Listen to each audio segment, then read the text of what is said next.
Hi, I'm David Fetter, Executive Editor Technical for Prepared Foods, and welcome to a Prepared Foods series on technical trends in new product development.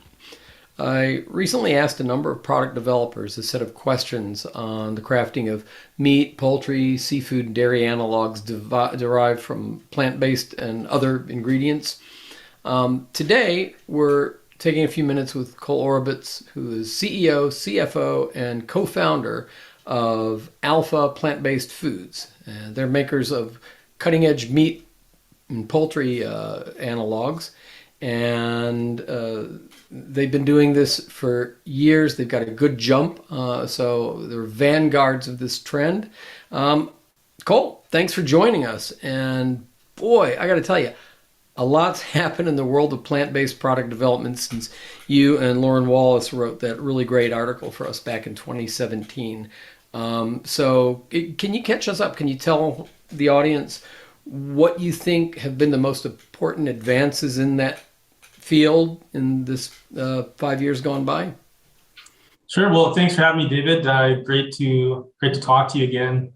And definitely, since we last spoke in 2017, the plant-based sector has come a really long way. I think I look at this in kind of three buckets that at least stick out to me as far as advancements go. And the first one is definitely the manufacturing scale and accessibility for both emerging brands and high growth brands.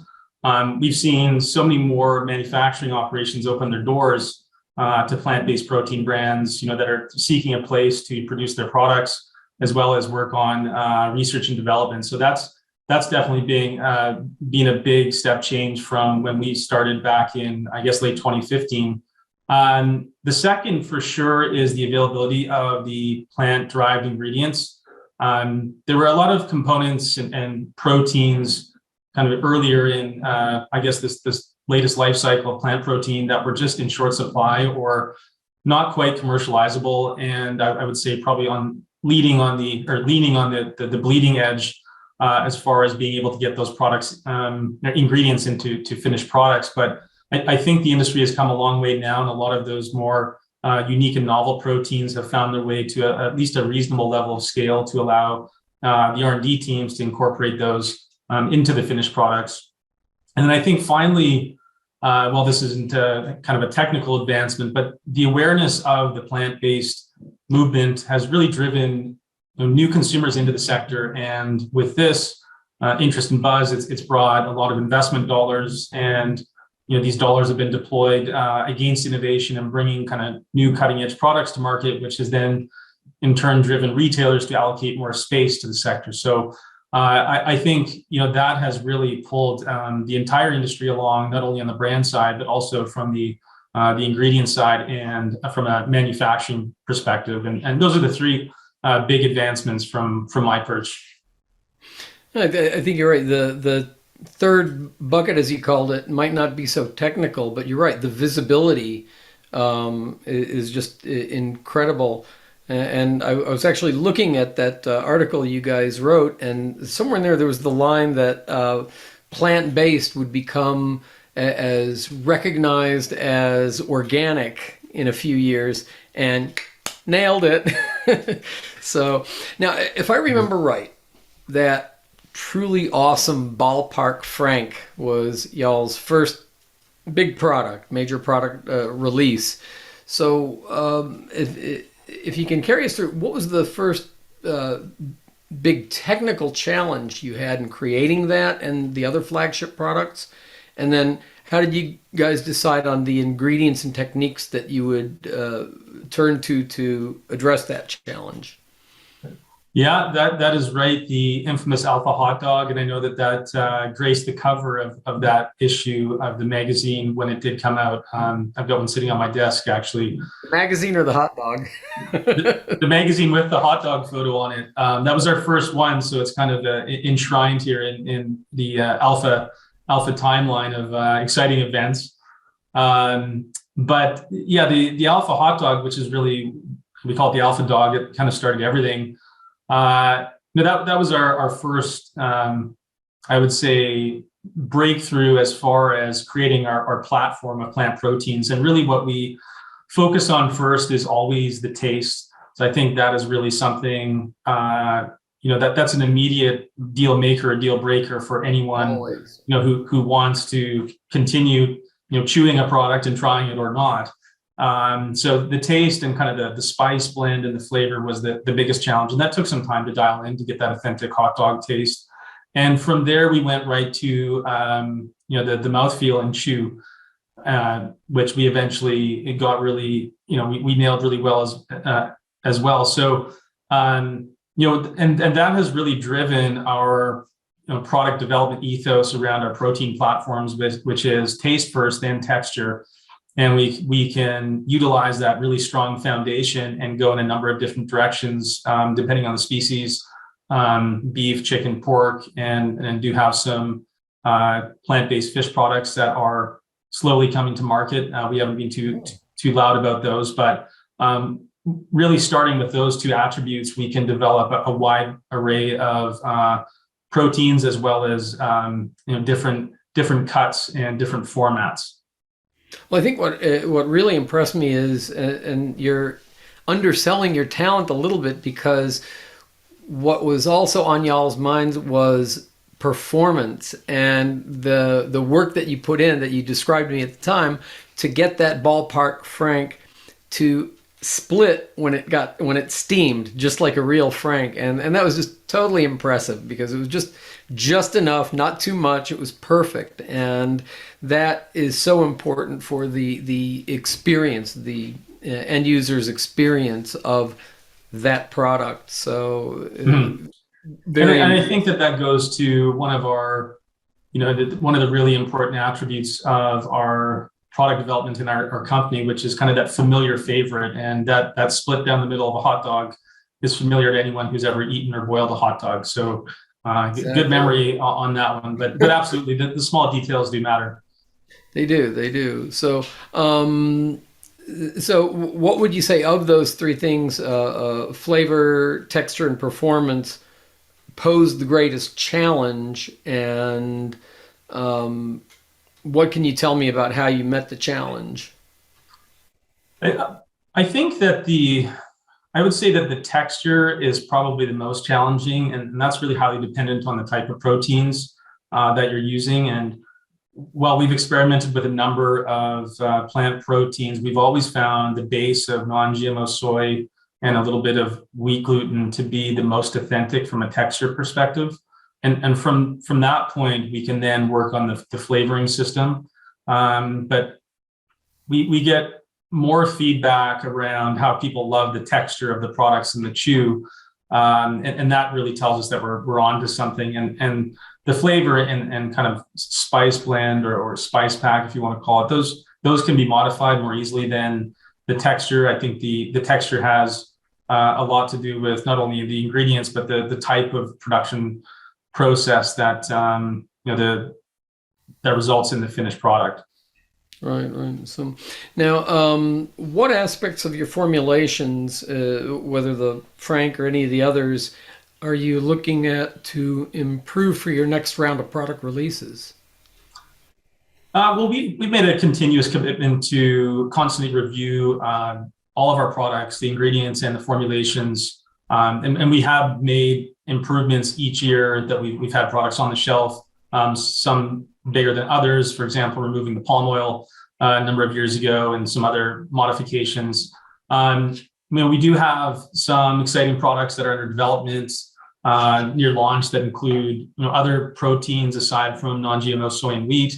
And so there's going to be more R&D put into these before they come to market. But one of the other considerations, especially over the last year, is ensuring that our supply chain is tight and our ability to source products, isn't disrupted by a lot of the turbulence that we've seen in the supply chain worldwide, and so that's become a more important aspect of our product formulation and kind of product renovation objectives, because we know that there have been a number of companies, not only in the plant-based industry, but in any industry, that have been disrupted by having not, supply chains that they're weaker than they probably thought. And so we do want to ensure that any of the the products that we do develop and or renovate are brought to market and we can keep them in market. So that's been a more and more of a concern and kind of internal discussion lately. And we've been really lucky so far. We haven't had any major supply disruptions, which means that we are using products that are ingredients that are readily available. But we, as I mentioned, we have been experimenting with some alternative proteins such as pea, chickpea, fava bean, and hemp, and they all have various functional aspects and flavor considerations. So just trying to find that Goldilocks zone of the right mix of each is really important, and we're definitely going to be looking at bringing some of these new innovations to market in the coming months, and also with the supply chain integrity and the supply chain challenges out there. Cost has become another huge concern for us and others. And so we've found that the more novel or unique an ingredient is, obviously the higher risk and the higher potential cost associated with obtaining that ingredient. Yes, it's been one thing after another in that regard. So have you reached out to ingredient companies for any input or technical expertise or anything to help on some of this or on any of your challenges? Yeah, we do have great contacts with a number of R&D, or I guess ingredient companies from our R&D team, and we're always looking for assistance with achieving kind of certain technical objectives with the product or flavor attributes, and they've been super helpful from the beginning, really. And I don't think we would be here without the help of the internal teams from a number of the ingredient suppliers, and they definitely want to build that long-term partnership with Alpha, and are obviously a huge component of our success and the likability of our products. Oh, okay. Is there anything that you'd want to see the ingredient companies do more of or better to help in this endeavor? It's a great praise that you're giving them, and they are great. They got great teams, but just while we're throwing it out there, anything that you'd like to see them do more of or better? I think the top of the wish list from what I hear from our R&D team is really the most precise application of their ingredients for certain purposes. And I think that would shortcut a lot of the development time and the back and forth time to figure out whether an ingredient has the promise that is claimed or not. So I get reached out to probably multiple times a week by a number of different ingredient companies, and I can tell there's a lot of generic outreach, and it would be very helpful if these ingredient companies would look at our portfolio of products and what we could use an ingredient for, and be a little bit more refined and with their perceived application of what they're offering. Is it a cost savings? Is it a more an ingredient with better functionality? Will it mask certain flavors or enhance certain flavors? Will it make your production process more efficient? I think a lot of that is left up to our team to establish to some degree, and I think that we could probably shortcut a lot of the time needed that would otherwise be spent on other initiatives, that if we had a more refined kind of application of whatever the ingredient may be. Okay, my ingredient friends out there, have you been listening? This is gold. Finally, what was in navigating all the technical and production challenges of your products throughout the years, what have you learned about what sets you apart from all your competitors? And as we pointed out at the beginning, there are so many of them now. Yeah, absolutely right. And I think really what got us going so quickly was our use of third-party co-packers. And that has provided us so much flexibility in terms of getting a better product to market at scale, and has allowed us to be a lot more nimble and capital efficient.